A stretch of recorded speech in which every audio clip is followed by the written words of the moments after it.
soprattutto al suo, possiamo chiamarlo, magistero di pace. Thomas Merton era un monaco trappista degli Stati Uniti, figlio di due genitori artisti dalla Nuova Zelanda e dell'America, con una vita molto, diciamo così, libera prima di scoprire il cattolicesimo e pochi mesi dopo di entrare nel monastero di Getsemani nel Kentucky. Significativamente è entrato il 10 dicembre del 1941, che vuole dire 3 giorni dopo l'attacco di Pearl Harbor, quindi anche questo significa qualche cosa di lui.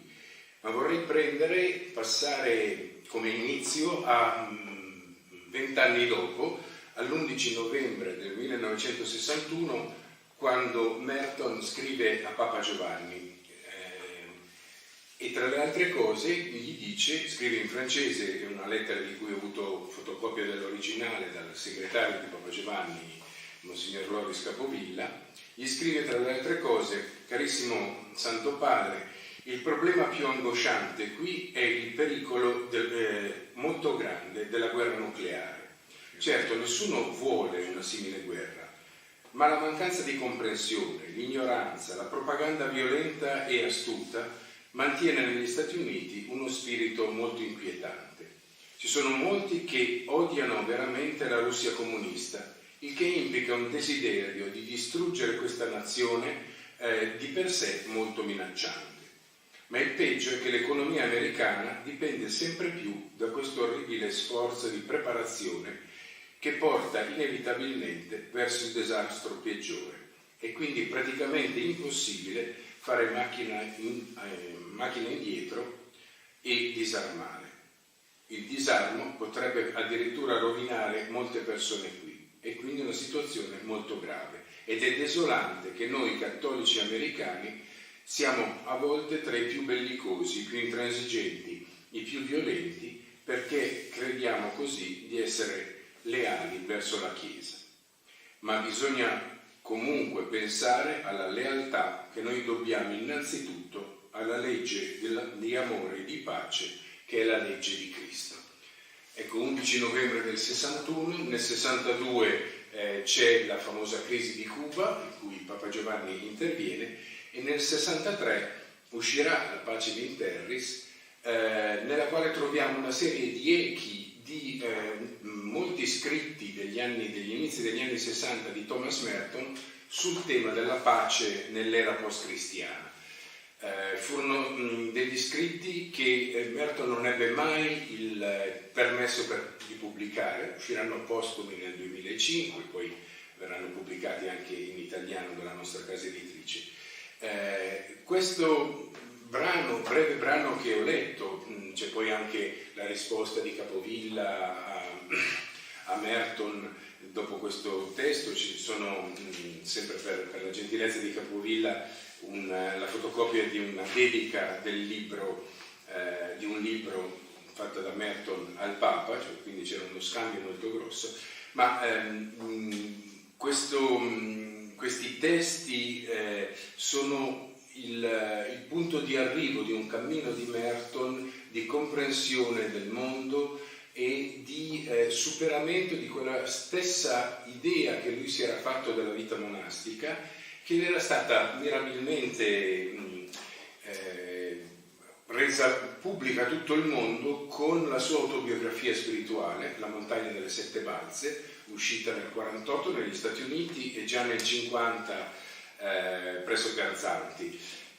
Lì c'era la descrizione evidentemente del suo cammino personale, ma anche una serie di stereotipi per certo verso sulla vita contemplativa, sul distacco dal mondo, sulla fuga nel monastero, cose che progressivamente Merton ha ricompreso in modo completamente diverso, non è che le ha rinnegate, e c'è un passaggio del suo diario spirituale che indica molto bene questo. È un brano tratto da Diario di un testimone colpevole ed è datato 19 marzo del 1958, quindi 10 anni dopo La montagna delle sette balze.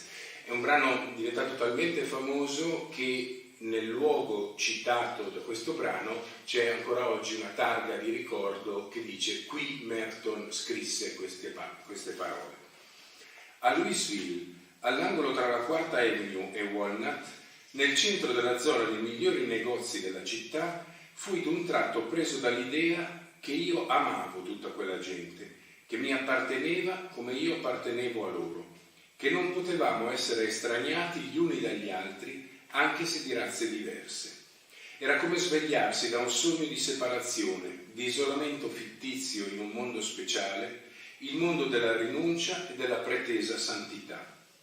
L'illusione di una santa esistenza appartata è un sogno.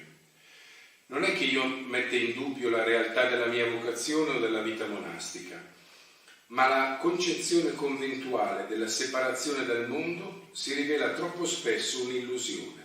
L'illusione che, emettendo i voti religiosi, si diventi una creatura di diversa specie, pseudo-angeli, uomini spirituali, uomini di vita interiore, come preferite.